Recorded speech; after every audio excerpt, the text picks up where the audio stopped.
박현경 기자의 인사이드 아메리카. 네, 박 기자 어서 오십시오. 네, 안녕하십니까. 네.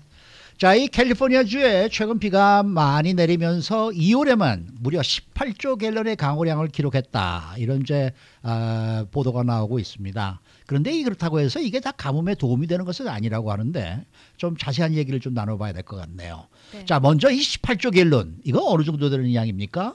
네, 피부로 와닿지 않는 양이죠.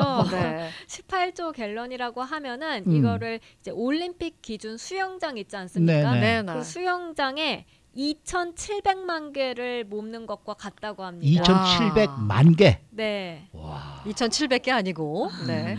그리고 또 레이크 타워 상당히 큰 호수잖아요. 무지하게 큰 호수죠. 네. 그 호수의 저수량 절반에 해당하는 수치라고 합니다. 아. 그러니까 이런 18조 갤런이 이달 그러니까 2월에만 캘리포니아주에 내린 양인데요. 근데 네. 오늘이 2월 20일 아직 2월이 다 끝나지도 않았으니까 상당히 엄청난 겁니다. 그렇겠네요. 사실 그동안 캘리포니아주가 정말 목말랐었잖아요. 네. 이 가뭄 해갈에 이 18조 갤런이 상당히 도움이 됐을 것 같은데요. 많은 캘리포니아 주민들이 그렇게 생각하고 있는데요. 네. 근데 또 사실은 그렇지 않다고 합니다. 캘리포니아주 빗물 상당 부분이 낭비되는 것으로 나타났다고 LA 타임스가 오늘 아침에 보도했습니다. 그러니까 흘러내려서 그냥 네, 바다로 없어진 간다 이 거예요. 얘기네. 맞습니다. 기상학자 빌 패처트는 이제 남가주에 내린 이 빗물 80% 이상이 태평양 바다로 그냥 흘러나가 버렸다고 이제 아까워요. 밝혔습니다. 네. 저장을 좀 해야 되는데. 그러니까요. 네. 그거 참 너무 아까운데 그 왜 그렇게 그냥 바다로 흘러내보내고 마는 거예요? 우선 도시 자체가요. 캘리포니아주에 있는 많은 도시들이 빗물을 저장하게끔 처음에 그렇게 디자인되지 디자인이 안 않았다고 돼 합니다. 있다. 20세기만 하더라도 물이 그렇게까지 귀하진 않았다는 겁니다. 네. 가뭄이 21세기 들어 최근 그러니까 몇 년에 걸쳐서 좀 심해졌잖아요. 그래서 빗물을 그렇게 저장해야 한다 그런 생각 자체를 좀 잘 못했다고 하고요. 네. 그래서 그만큼 시스템도 잘 갖춰지지 않았습니다.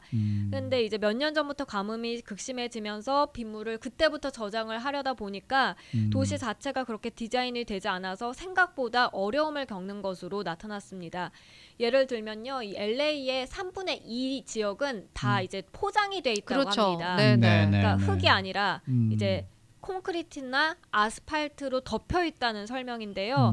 콘크리트나 아스팔트는 빗물이 다 튕겨져 나가게 되잖아요. 그냥 네. 흘러버리는 거죠, 뭐. 네. 흡수를 못하고 바다로 이게 다 유출돼 버리고요. 그 양이 엄청난 겁니다. 그러면요. 네. 예. 말씀하세요. 그 네. 도로나 이런 것들의 디자인을 바꿔야 되는 거 아니에요? 네, 물론 이제 도시들이 노력을 안 한 건 아니었습니다. 몇 년 전 가뭄이 극심했을 때 각 도시마다 빗물을 어떻게든 활용하려고 여러 가지 아이디어를 냈는데요.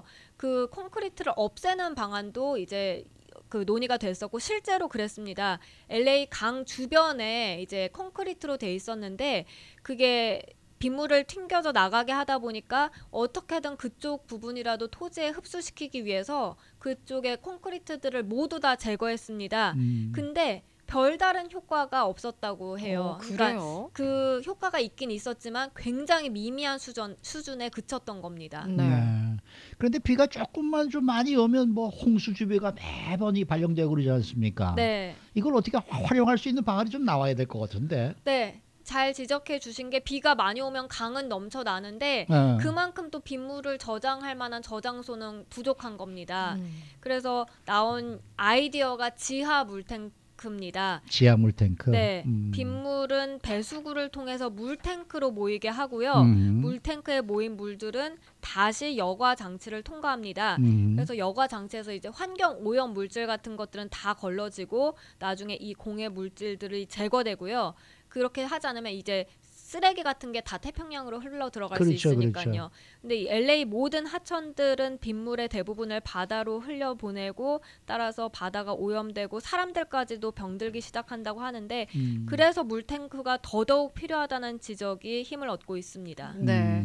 LA 시정부가 여기에 좀 대처를 해야 될 것 같은데 이 같은 사실을 잘 알고 있지 않아요? 네, 실제로 2012년에 LA 정치인들이 비가 1인치가 내리면 그 1인치 중에 4분의 3은 지하 물탱크에 담아둬서 재활용할 수 있게 하는 조례안을 통과시켰습니다. 네. 그런데 이런 노력들은 좀 효과가 있었습니다. LA 수도전력국 DWP는 최근 폭우로 220억 갤런을 저장했다고 밝혔는데요. 아하. 아주 조금씩 진전이 있다는 평가입니다. 네. 네. 하지만- 그것만 해도 다행이죠. 네. 근데 전문가들 사이에서는 보다 개선돼야 할 부분이 남아 있고 실제로 개선시켜야 한다는 입장을 강조하고 있습니다. 그리고 LA시는 실제로 더 많은 물탱크 건설을 고려하고 있습니다. 네. 이 빌딩을 질 때 말이에요. 네. 밑에는 그 빌딩 그 층수에 비례해서 어느 정도의 크기의 물탱크를 꼭 설치하도록 만들면 안 되나? 건축업자들이 또 싫어하겠네. 네. 근데 뭐 도시 전체를 그렇게 하려면은 되게 많은 예산 그리고 뭐 인력들도 필요할 것 같아요. 아니 근데 예를 들어서 지금 빌딩을 질 때 밑에는 이제 파킹랏으로 해서 뭐 2층, 3층까지 내려가지 않습니까? 네, 지하. 네. 그거를 5층, 6층, 7층까지 내려가서 물탱크를 만들고 그 위에 제가 지금 꿈을 꾸고 있는 건지 근데 모르겠습니다만은 빌딩에 관한 얘기는 없었는데 사실 몇 년 전에 주택가에서는 그렇게 빗물을 저장할 수 있는 그런 거를 하게 되면 뭔가 혜택을 준다. 아하. 이런 얘기는 논의가 됐었습니다. 그렇군요. 네, 네. 네. 그리고 이 가뭄 지도를 좀 더 잘 만들어야 한다 이런 지적도 나오고 있죠. 네, 가뭄이 심각해지면서 캘리포니아주는 가뭄이 심한 지역을 표지하는 그런 지도를 갖고 있는데요. 네. 근데 좀 더 자세하게 구체적인 지역별로 상세히 표시할 수 있어야 한다는 거고요. 네. 그리고 이 가뭄과 관련해선 잘 아시겠습니다만 비보다는 이제 그 스노우팩. 네, 이 맞습니다. 중요하다는 사실입니다. 근데 사실 이번에 비도 많이 내렸지만 눈도 엄청나게 엄청나게 많이 내렸기 왔죠. 때문에 빗물은 좀 버렸습니다만 스노우팩은 그래도 도움이 된다라는 얘기가 나오고 있습니다. 네, 수고 많으셨습니다. 네, 고맙습니다. 박형경 기자였습니다.